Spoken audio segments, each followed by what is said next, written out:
Il a un métier, il est jardinier à Télématin et ailleurs. Et cette semaine, il s'est dit, il va falloir que je leur montre quelque chose d'un peu étonnant.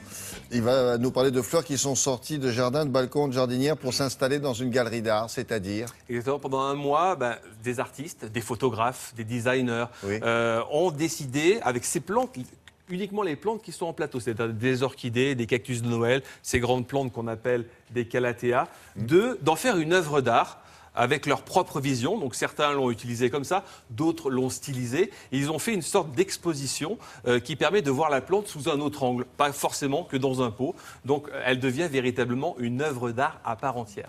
Vous allez voir que c'est une exposition assez intéressante avec de jeunes artistes en devenir. Regardez.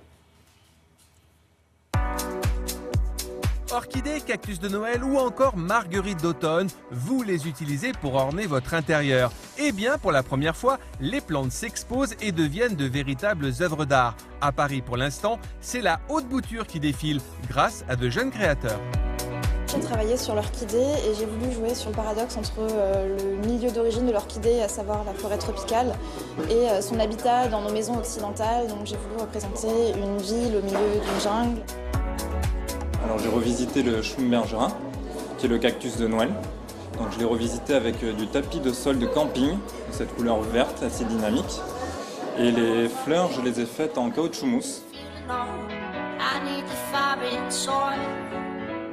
Pour cette installation, j'ai utilisé le chrysanthème. C'est une fleur qui est associée au cimetière dans notre culture. Et j'ai voulu retricoter sa réputation en l'associant au bain, à l'intimité, au bien-être.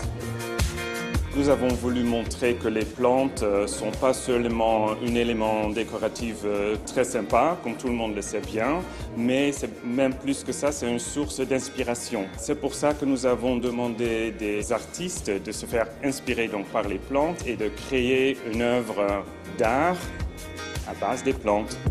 Les artistes ont su créer une œuvre à partir d'une plante imposée. Ils ont su la croquer sans mal pour le plus grand plaisir des visiteurs.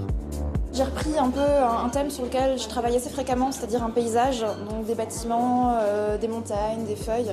Donc j'ai intégré ces orchidées dans ces paysages-là. Alors une plante comme le cactus d'hiver, pour moi ça n'a pas été difficile de la transformer en œuvre d'art. C'est surtout les couleurs qui m'ont intéressé parce que c'est une plante qui est malheureusement un petit peu triste. Et donc là je voulais vraiment lui donner un coup de peps. Pour moi, ça a été vraiment très amusant de transformer une simple plante en œuvre d'art. J'avais jamais fait ça avant, mais ça a vraiment été un grand plaisir.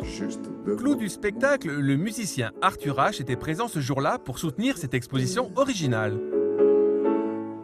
La nature a toujours inspiré l'art et dans un truc futuriste, j'aime bien qu'on revienne à un art très organique, très inspiré par la nature, un peu comme l'art nouveau.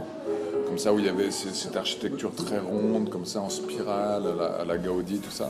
Donc là, c'est dans cet esprit-là, donc j'aime ça. Voilà une belle idée d'associer l'art à travers de jeunes artistes qui dépeignent et décodent avec brio l'œuvre de la nature qui accompagne très souvent notre quotidien. C'est exposition éphémère ou ça va durer Éphémère, c'est assez court. C'est dans le 11e. J'ai entendu haute bouture. Haute bouture, oui, haute couture, haute bouture, évidemment. On est dans le thème. Elle s'appelait comme ça. Son prénom, c'était Aude. Elle s'est fait appeler Haute Bouture. C'est quand même formidable aussi. C'est drôle. Non, on est marrant dans ce métier.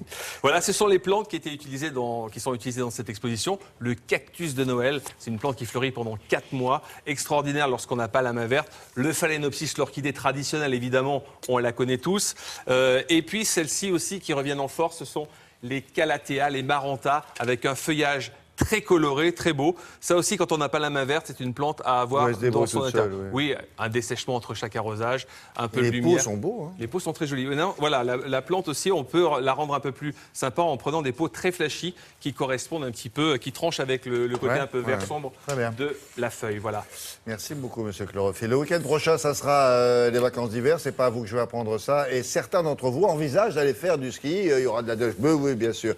Vous allez tâter de la poudreuse. Et qu'est-ce que vous voulez nous présenter de nouveau? Justement, il y a de la voix, fait du ski, mais en appartement, lui.